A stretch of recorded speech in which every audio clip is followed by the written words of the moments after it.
This is Case, Cause, and Criminology, where true crime meets critical thinking, where we examine real criminal cases through the lens of psychology, criminology, and the social realities that shape human behavior. In this episode, we explore the case of Grace Kamau, a woman, a mother, an immigrant living in Sweden, and the person behind one of the most tragic filicide cases in recent Scandinavian history. The year is 2011. The place is Sigtuna, a quiet town located about 45 minutes north of Stockholm. On a September day, two young boys are reported missing. Their names are Tevin Kamau and Elias Wellman. Tevin is 8 years old, Elias is 4. Later that day, their bodies are found in Lake Munkholmen. Their clothes are discovered folded neatly nearby. The scene is calm. There is no sign of a struggle. The bodies are recovered from the water. Both children are dead. The mother, Grace Kamau, is questioned by police. She gives varying statements. Inconsistencies emerge. Investigators grow suspicious. Grace is taken into custody. Eventually, she confesses to the killings. She tells authorities she had planned the act ahead of time. She describes walking with her sons to the lake, leading them into the water, holding them down until they stopped moving. According to her, Tevin remained quiet. Elias cried, saying, "No, no, no." The confession is recorded. The community reacts with shock. News spreads quickly, both in Sweden and in Kenya. The case receives national attention. Grace is charged with the murders of both children. In court, she is evaluated by mental health professionals. The psychiatric assessment reveals that she is suffering from a persistent mental disorder, one marked by delusions, paranoia, and psychosis. The court accepts the findings. Grace is found guilty, but not sentenced to prison. Instead, she is committed to psychiatric care. After a period of treatment in a secure mental health facility, she is released under a deportation order. She is sent back to Kenya, where she now lives. She remains a free woman, not because she was innocent, but because the justice system determined she was mentally unfit for conventional incarceration. This is the case. Now we turn to the cause.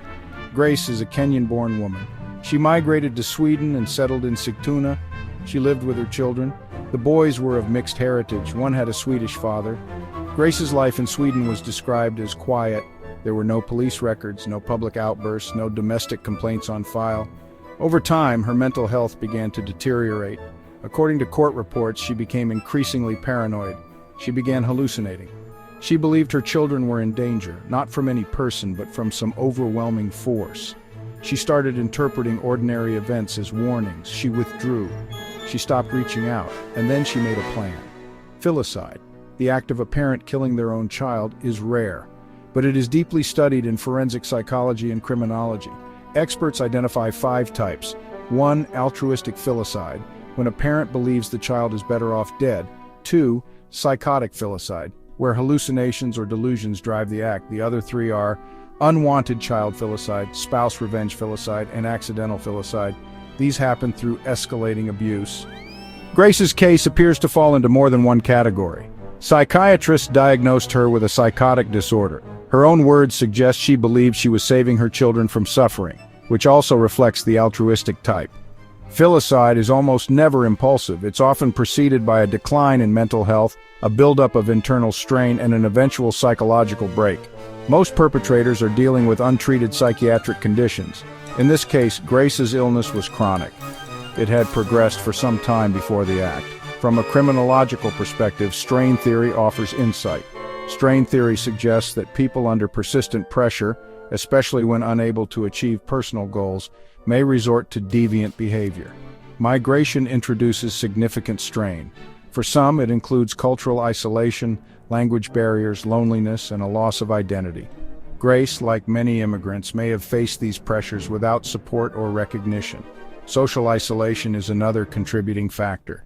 Many immigrant mothers live apart from family and close community ties. Emotional support becomes limited. Mental illness, especially among migrants, is often stigmatized or ignored. Warning signs are easy to miss, even for professionals. Grace's case follows a tragic pattern. A mother begins to break. She shows signs of withdrawal. She sees threats no one else sees. Her logic begins to twist. Eventually, a final act is carried out, not in rage, but in eerie, structured silence. Her sons, Tevin and Elias, were not neglected. They were not harmed in the lead-up to the event. By all accounts, they were loved. Their deaths were not caused by violence in the home. Their deaths were caused by untreated, unrecognized mental illness and a total breakdown of care. In this case, the criminal justice system responded with psychiatric care. That is not always the norm. In many jurisdictions, similar acts are treated solely as murder. Sweden's system considered expert reports and recognized that the perpetrator was deeply unwell. This raises questions. Were there signs before the crime? Could someone have intervened? Was help ever available? And if so, why wasn't it accessed? What role did immigration status, culture, and stigma play? The death of a child by a parent leaves behind grief, trauma, and confusion. It shatters communities and challenges every idea we hold about safety, family, and motherhood. It is not something that ever makes sense, but it is something that must be studied and understood. Grace is no longer in custody. She lives in Kenya today. Her children are gone. Their memories preserved only in the silence they left behind. Understanding this case requires more than judgment. It requires empathy, critical thinking, and the courage to ask hard questions about mental health and societal failure. Years after the killings, Grace spoke publicly for the first time. Not in court, but on YouTube. In a video titled, "I got depressed in Sweden and ended up killing my kids," she shares her version of events. The video is unfiltered. She speaks slowly, deliberately. She explains how her life in Sweden became isolating. She says, "I was depressed in Sweden. I had no one to talk to. No one was listening. I felt invisible." She talks about rejection in relationships, in society, and in the system around her. She speaks of emotional abuse. She implies that her mental state was deteriorating for some time before the incident. "I had reached a point where I didn't know what was real anymore." She then speaks about the moment at the lake. "I didn't plan to hurt them because I hated them. I loved them. I thought I was saving them." She offers no excuses. She acknowledges her actions plainly. "I ended up killing my kids. I was not well. I kept telling people something was wrong, but no one could see it."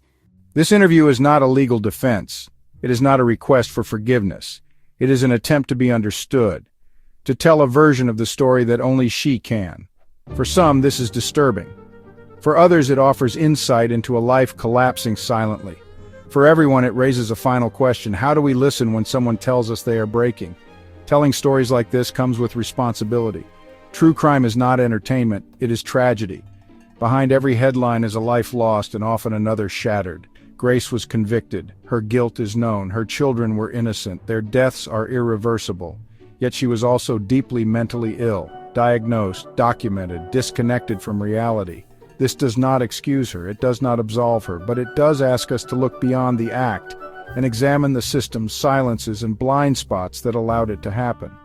In true crime storytelling, we must honor the victims, and we must study the conditions that produce the perpetrator, especially when mental illness is involved, especially when someone asked for help and no one heard them.